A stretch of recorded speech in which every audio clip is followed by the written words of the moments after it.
Hello everyone. तो स्वागत है आपका एक और नए लेसन में, जहां आज हम सीखने वाले हैं लिक्विफाइंग फ़िल्टर के बारे में।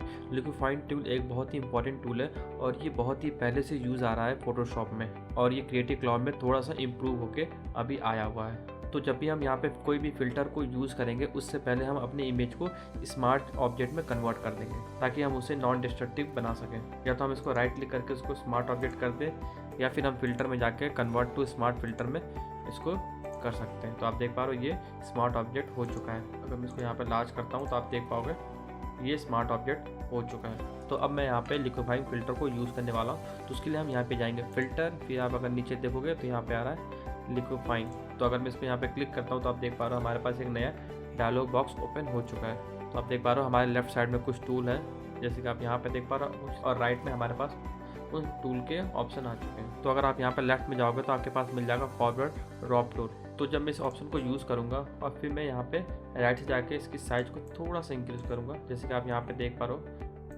यहाँ पे ब्रश की साइज़ इंक्रीज़ हो रही है। तो इस टूल से क्या होता है, अगर कहीं पे आप इसको क्लिक करके इसको ड्रैग करेंगे तो ये ऐसे मूव करेगा, जैसे कि आप यहाँ पे देख पा रहे हो। तो जो हमारा डिटेल होता है वो हमारा मूव होता है। या फिर आप इसको पुश कर सकते हो या फिर इसको अंदर को मूव कर सकते हो, जैसे कि आप देख पा रहे हो अभी मैं इसको अंदर मूव कर रहा हूँ, या फिर मैं इसको यहाँ पे बाहर भी पुश कर सकता हूँ अपने अकॉर्डिंग। तो जो हमारा यहाँ पे टूल काम करता है वो काम करता है मैश में। मान लीजिए अगर आपको यहाँ पे मैश देखना है कि आपका मैश कैसे काम कर रहा है, तो आप इसको राइट में आप देख पाओगे एक आपके पास एक ऑप्शन है जो कि है शो मैश। तो आप देख पा रहे हो जो आपका मैश है वो कैसे ख़राब हो चुका है, क्योंकि हम यहाँ पे मैश पे काम कर रहे हैं। अगर हम चाहें तो इसको नॉर्मल कर सकते हैं, थोड़ा सा ब्रश साइज करके। हम यहाँ पे थोड़ा सा ब्रश को साइज छोटा करके फिर हम इसको एडजस्ट कर सकते हैं। अगर आप इसको स्केल करोगे तो आप देख पा रहे हो आपके पास ये एज अ ग्राफ्स आपको शो करेगा। तो आप इस तरह इसको एडजस्ट भी कर सकते हो अपने अकॉर्डिंग, या फिर अपने मैश के साइज को भी इंक्रीज़ और डिक्रीज़ कर सकते हो। अगर आप इसको स्मॉल करोगे तो आपको दिखाई नहीं देगा, या फिर अगर इसको लार्ज करोगे तो आप देख पा रहे हो आपको यहाँ पे बॉक्सेस बड़े दिख रहे हैं मैश के। तो जब भी हम यहाँ पे कोई भी चेंजेस करेंगे तो जो हमारे यहाँ पे मैश है वो ख़राब होते जाएगा, जैसे कि आप यहाँ पे देख पा रहे हो। अगर आपको यहाँ पे इवेंट चेंज करना है तो आपको ओवरऑल चेंजेस करना पड़ेगा, ताकि आपका जो मैश है वो ख़राब ना हो और आपका जो इमेज है वो भी ख़राब ना हो, और आपको यहाँ पे पता चले कि आप यहाँ पे कितना मूवमेंट कर रहे हो अपने ग्राफ पे। तो अगर आपको यहाँ पे लगता है कि जो आपका यहाँ पे मैश है वो ख़राब हो चुका है, तो आप उसको ओरिजिनल शेप में ला सकते हैं। तो ओरिजिनल शेप में लाने के लिए आपको यहाँ पे प्रेस करना ऑल्ट, फिर आपको यहाँ पे उसी तरह ब्रश को चलाना। तो आप देख पा रहे हो जब आप यहाँ पे ब्रश को यूज़ कर रहे हो तो आप देख पा रहे हो जो आपका मैश है वो अपने ओरिजिनल शेप में आते जा रहा है। तो आप इस तरह इसको अपने इमेज को, जो आपका पहले इमेज था वो वैसे हो जाएगा। या फिर आप इसको फिर से ख़राब कर देंगे, मान लीजिए आपने इस तरह ख़राब कर दिया तो आप उसको फिर से एडजस्ट कर सकते हो जैसे वो पहले था। तो आप इस तरह ऑल्ट से, आप कोई और की प्रेस करने से नहीं होगा, आपको बस यहाँ पे ऑल्ट की को प्रेस करना है। अगर आपको यहाँ पे ऑल्ट प्रेस नहीं करना है तो आप इसको रिस्टोर भी कर सकते हैं। तो रिस्टोर करने के लिए अगर आप यहाँ पे राइट में जाएंगे तो आप देख पा रहे हो यहाँ पे ऑप्शन आ रहा है रिस्टोर ऑल। यानी अगर मान लीजिए मैं इसको ख़राब करता हूँ फिर मैं यहाँ पे जाता हूँ रिस्टोर ऑल, तो आप देख पा रहे हो आपका जो मैश है वो डिफ़ॉल्ट हो जाएगा। तो अब हम यहाँ पे जाएंगे दूसरे ऑप्शन पे जो कि है रिकंट्रास्ट का। तो अब हम यहाँ पे इसको क्लिक करते हैं, या फिर हम यहाँ पे आर प्रेस करके इस ऑप्शन को ओपन कर सकते हैं। तो अभी के लिए मैं यहाँ पे मैश को ऑफ करता हूँ, तो मैं आपको यहाँ पे दिखाऊंगा कैसे ये टूल काम करता है। तो जब भी आप यहाँ पे मैश पे काम करेंगे तो आपको यहाँ पे ब्रश की साइज को इंक्रीज़ करके ही काम करना है, ताकि जो आपका यहाँ पे मैश है वो ख़राब ना हो। क्योंकि अगर आप यहाँ पे स्मॉल ब्रश रखते हैं, मान लीजिए अगर आप यहाँ पे ब्रश को स्मॉल रखते हैं फिर आप यहाँ पे इसको इंक्रीज़ करेंगे, जैसे कि मान लीजिए अगर आप यहाँ रखते हैं, मान लीजिए अगर आप इसको मान लीजिए अगर आपने यहाँ पे ब्रश के साइज को छोटा रखा है तो आप देख पा रहे हो जो आपका यहाँ पे मैश है वो कितना अजीब आ रहा है। ठीक है, अगर आप यहाँ पे ब्रश के साइज को इंक्रीज़ करते हैं तो वो स्मूथ चेंज होगा। तो इसलिए हम यहाँ पे अपने ब्रश के साइज को हमेशा इंक्रीज़ रखते हैं। तो इस टूल से ये होता है कि जो आपने यहाँ पे मैश को ख़राब किया उसको आप फिर से डिफ़ॉल्ट कर सकते हैं, जैसे हमने यहाँ पे ऑल्ट से किया था। अब देख पा रहे हो अगर हमने इसको यहाँ पे ख़राब कर दिया फिर हम यहाँ पे ऑल्ट प्रेस करते हैं तो वो फिर से नॉर्मल हो जाता है। या फिर आप इस टूल को प्रेस करके आप उसको डिफ़ॉल्ट कर सकते हो, जैसे कि आप यहाँ पे देख पा रहे हो। ठीक है, तो अब हम यहाँ पे जाएंगे तीसरे टूल पे जो कि है अगर हम यहाँ पे जाएंगे तो ये स्मूथ टूल।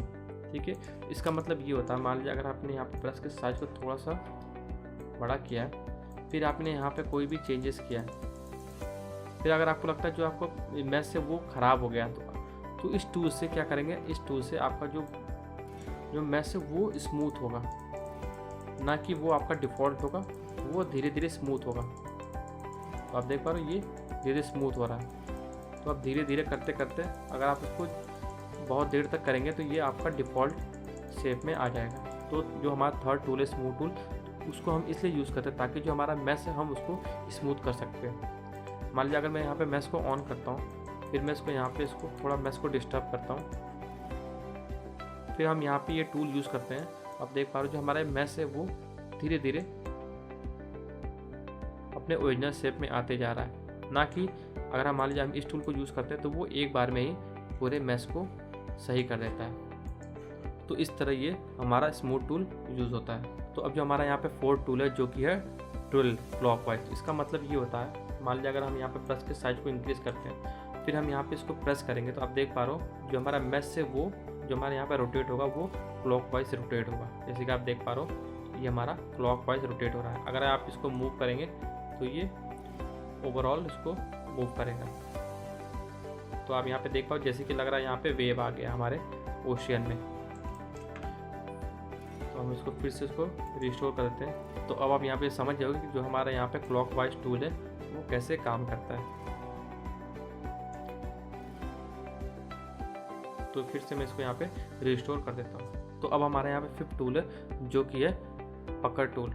जिसका मतलब ये होता है जब भी आप यहाँ पे कहीं भी क्लिक करेंगे, जैसे कि मान लीजिए, तो जो आपका यहाँ पे ये लगेगा शक करने, वो देख लो आप ये शोक कर रहा है, सेंटर से वो शोक करना स्टार्ट कर दिया है, यानी वो अपनी ओर सेंटर की ओर खींच रहा है वो।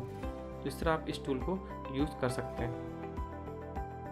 मान देखिए अभी मैं यहाँ पे एक सर्कल को क्रिएट करने वाला हूँ।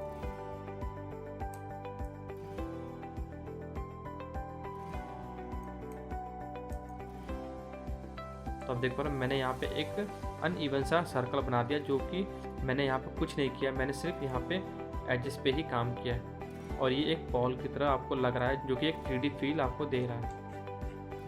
तो अभी मैं इसको यहाँ पे रिस्टोर कर देता हूँ। और जो इसका यहाँ पे अपोजिट टूल है जो कि है 6-1 जो कि है ब्लॉट। मान लीजिए अगर मैं यहाँ पे ब्रश के साइज को इंक्रीज़ करता हूँ, फिर मैं यहाँ पे प्रेस करता हूँ, तो आप देख पा रहे हो ये एक्सपेंड होते जा रहा है, यानी ये बड़ा होते जा रहा है, जो कि अभी हमने यहाँ पे पहले किया था। हमने यहाँ पे एक बॉल को क्रिएट किया था। तो आप देख पा रहे हो ये कितना प्यारा से यहाँ पे बॉल क्रिएट करके दे दिया, जो कि एक 3D लुक आपको दे रहा है। तो आप इस तरह इस टूल को आप यहाँ पे यूज़ कर सकते हैं। तो हमारे पास यहाँ पे बहुत ही एक अच्छा टूल है जो कि है फ्रीज टूल, जो कि आप ये देख पा रहे हो फ्रीज टूल। मान लीजिए अगर हमने यहाँ पे इसको पेंट कर दिया, जैसे कि आप देख पा रहे हो हमने ये वाले पोर्शन को पेंट कर दिया, हम यहाँ तक इसको पेंट करते हैं।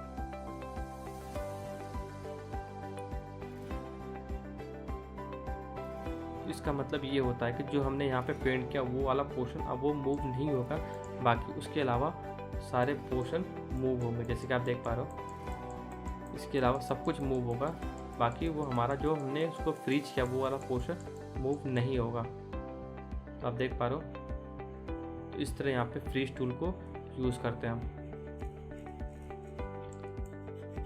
मैं यहाँ पे ऑल्ट से इसको रिस्टोर कर देता हूँ, या फिर आप यहाँ पे रिस्टोर ऑल कर सकते हैं, या फिर आप इसको इरेज भी कर सकते हैं। अगर आपको लगता है कि इसकी रिक्वायरमेंट अब हो चुकी है तो आप इसको यहाँ पे इसको रिमूव भी कर सकते हैं। तो अब मैं आपको एक यहाँ पे एग्जांपल दिखाता हूँ कि कैसे आप यहाँ पे फ्रीज टूल को यूज़ कर सकते हैं। मान लीजिए हमने यहाँ पे जो हमारा बोट है हमने इसको यहाँ पे फ्रीज कर दिया है। देख पा रहे हो हम यहाँ पे अपने बोट को फ्रीज कर दिया है। और अब हम यहाँ पे अपने टूल को यूज़ करेंगे। तो आप देख पा रहे हो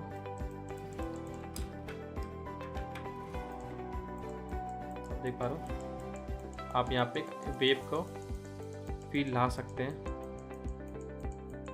या फिर आप यहाँ पे एक एनिमेशन को क्रिएट कर सकते हैं। जैसे कि आप यहाँ पे देख पा रहे हो तो इस तरह आप यहाँ पे एनिमेशन को क्रिएट कर सकते हो। आप इसको यहाँ पे इसको इरेज कर सकते हो। अगर आपको लगता है कि आपको इसकी रिक्वायरमेंट नहीं है आप इसको यहाँ पे रिमूव कर सकते हैं। तो बस यहाँ पे मैंने आपको बहुत सारा टूल आपको यहाँ पे मैंने सिखा दिया है। अब हम यहाँ पे क्या करेंगे, अब हम यहाँ पे सारे टूल को यूज़ करने वाले हैं, जो कि एक नए डॉक्यूमेंट में हम यूज़ करेंगे। तो अभी के लिए मैं इसको यहाँ पे कैंसिल कर देता हूँ। अब हम यहाँ पे चलते हैं अपने डॉक्यूमेंट पे, जो कि हमारे पास ये है, जो कि एक गर्ल है और वहाँ पे आप देख पा रहे हो यहाँ पे एक हेयर भी है। तो सबसे पहले हम क्या करेंगे, जो हमारा इमेज है हम उसको करेंगे हम स्मार्ट ऑब्जेक्ट में। तो स्मार्ट ऑब्जेक्ट करने के लिए हमारे पास दो ऑप्शन है। सबसे पहले हम यहाँ पे जाएंगे राइट पे, फिर हम यहाँ पे कन्वर्ट टू स्मार्ट ऑब्जेक्ट करेंगे, या फिर हम यहाँ पे जाएंगे फिल्टर पे, फिर हम यहाँ पे जाएंगे कन्वर्ट टू स्मार्ट फिल्टर पे। अब देख पा रहे हो हम इसको ओके करेंगे। जो हमारा यहाँ पे ऑब्जेक्ट है वो स्मार्ट फिल्टर हो चुका है। अब हम यहाँ पे अप्लाई करेंगे फिल्टर, जो कि हमारा है लिक्विफाइंग। तो यहाँ पे क्लिक करते हैं तो आप यहाँ पे देख पा रहे हो हमारे पास इमेज ओपन हो चुकी है। तो मैं यहाँ पे थोड़ा सा इसको जूम आउट करूँगा और हम यहाँ पे टूल को यूज़ करेंगे, जो कि हमारा है पहला टूल, जिसका नाम है फॉरवर्ड रैप।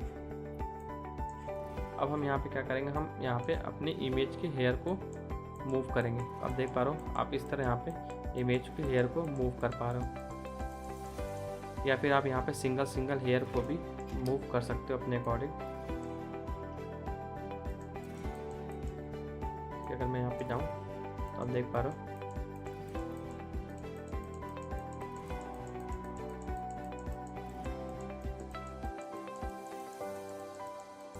तो आप इस तरह इसको मूव कर सकते हो। फिर यहाँ पे आप स्मूथ में जाके इसको ये वाला पोर्शन आप स्मूथ कर सकते हो अपने अकॉर्डिंग। तो आप यहाँ पे समझ जो कैसे है, आप यहाँ पे फॉरवर्ड टूल को यूज़ करके अपने हेयर को मूव कर सकते हो, जैसे कि आप देख पा रहे हो। एंड उसी तरह आप अपने हेयर को एडजस्ट भी कर सकते हो कि आपको कितनी रिक्वायरमेंट है और कितनी रिक्वायरमेंट नहीं है। और हमेशा आप ध्यान रखिएगा जो आपका यहाँ पे बैकग्राउंड है वो भी आपका मैश ख़राब ना हो। तो आप उसी तरह आप यहाँ पे थोड़ा थोड़ा आप यहाँ पे इसको मूव करेंगे, और ताकि आपको यहाँ पे कोई भी चेंजेस जो आपके यहाँ पे बैकग्राउंड में वो ना दिखे। तो अगर आपको यहाँ पे लगता है कि जो आपका यहाँ पे हेयर है क्लोथ पे, उसको यहाँ पे मूव करना है। जब आप यहाँ पे इसको मूव करोगे तो आप देख पा रहे हो आपका यहाँ पे जो क्लोथ है वो भी मूव हो रहा है। तो अभी हम क्या करेंगे, सबसे पहले हम इसको यहाँ पे रिस्टोर करेंगे। फिर हम यहाँ पे क्या करेंगे, हम यहाँ पे फ्रीज करेंगे अपने क्लोथ को। हम यहाँ पे क्लोथ को थोड़ा सा फ्रीज करेंगे, जैसे कि आप देख पा रहे हो।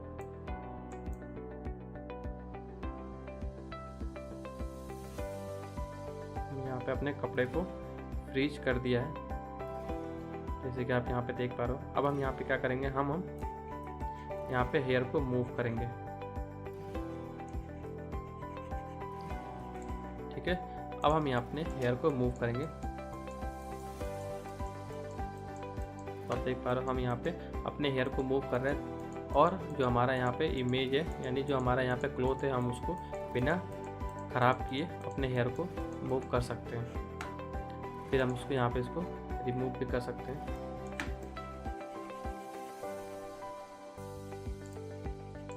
हम देख पा रहे हो। फिर आप यहाँ पे इस टूल को यूज़ करके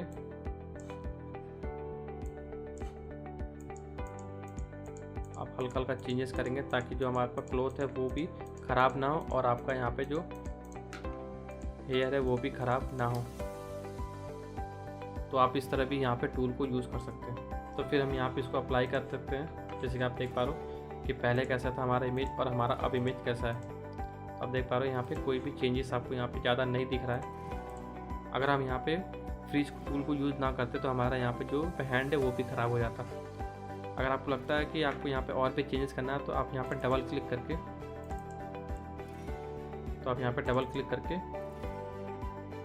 आपका यहाँ पे डायलॉग बॉक्स ओपन हो जाएगा, और यहाँ पे फिर से आप यहाँ पे चेंजेस करके उसको अप्लाई कर सकते हैं। तो अब हम यहाँ पे जाएंगे तीसरे डॉक्यूमेंट में, जैसे कि आप यहाँ पे देख पा रहे हो, और अब हम यहाँ पे अप्लाई करेंगे लिक्विफाइंग फ़िल्टर। तो सबसे पहले हम यहाँ पे इसको कन्वर्ट टू स्मार्ट ऑब्जेक्ट करेंगे। तो अब हम यहाँ पे फ़िल्टर को अप्लाई करेंगे, जो कि है लिक्विफाइंग। तो आप देख पा रहे हो यहाँ पे हमारा बॉक्स ओपन हो चुका है। अब हम यहाँ पे कुछ नया करने वाले हैं, जो कि हमारा है ब्लॉट टूल। ठीक है, अगर हम यहाँ पे इसको अप्लाई करते हैं तो आप देख पा रहे हो इसकी आँखें हैं वो कैसे हो चुकी हैं, क्योंकि हमने यहाँ पे ब्लॉन्ड टूल को यूज़ किया। अगर आप इसको नॉर्मल करना है तो आप इसको सब ब्रश के साइज को छोटा करके आप इसको, तो आप देख पा रहे हो इसको आप स्क्वेच कर रहे हो, यानी इसको सिकुड़ रहा है ये। तो आप इसकी आंखों को भी छोटी कर सकते हो, जैसे अभी हमने की, या फिर आप इसकी आंखों को बड़ी भी कर सकते हो। जैसे कि आप देख पा रहे हो ये जो हमारी आँखें हैं वो मेंढक की तरह हो गई है, या फिर जो हमारे सांप है उसकी तरह। तो मैं इसको यहाँ पे फिर से इसको नॉर्मल कर दूंगा ऑल्ट प्रेस करके। सॉरी, मैंने ये प्रेस नहीं किया था, फॉरवर्ड टूल। अब देख पा रहे हो हमारी जो आँखें हैं वो नॉर्मल हो चुकी हैं। तो अभी के लिए मैं यहाँ पे आँख को इंक्रीज़ कर देता हूँ। एंड फिर हम यहाँ पे क्या करेंगे, हम यहाँ पे इसकी आईब्रो को भी इंक्रीज़ कर देंगे। जैसे कि आप यहाँ पे देख पा रहे हो।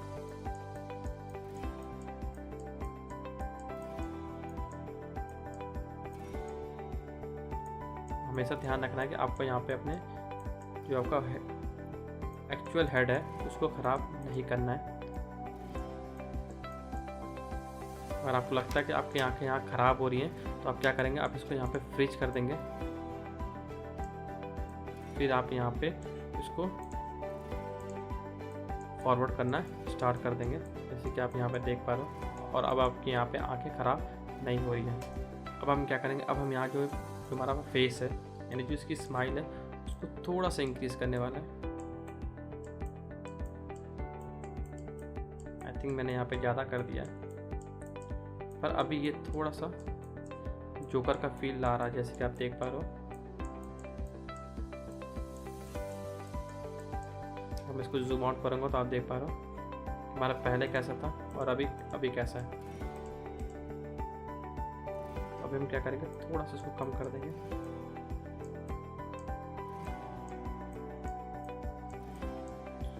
और हम इसकी नोज को भी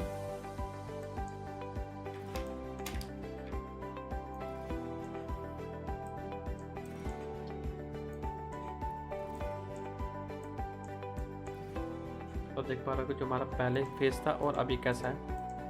या फिर आप इसके नोज़ को भी या फिर आप इसके ईयर को भी इंक्रीज़ कर सकते हो, जैसे कि आप देख पा रहे हो। या फिर आप यहाँ से भी इंक्रीज़ कर सकते हो या फिर यहाँ से भी कर सकते हो।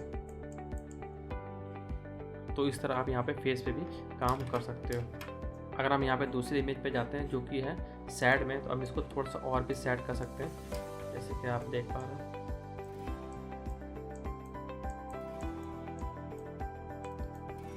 या फिर आप यहाँ पे इमोजी वाला भी फेस को क्रिएट कर सकते हो, जैसे कि आप देख पा रहे हो।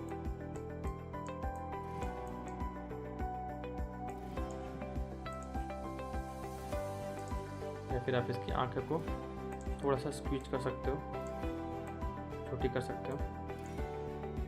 एंड आप इसकी नाक को भी थोड़ी सी टेढ़ी कर सकते हो, जैसे आपने मूवी में देखा होगा।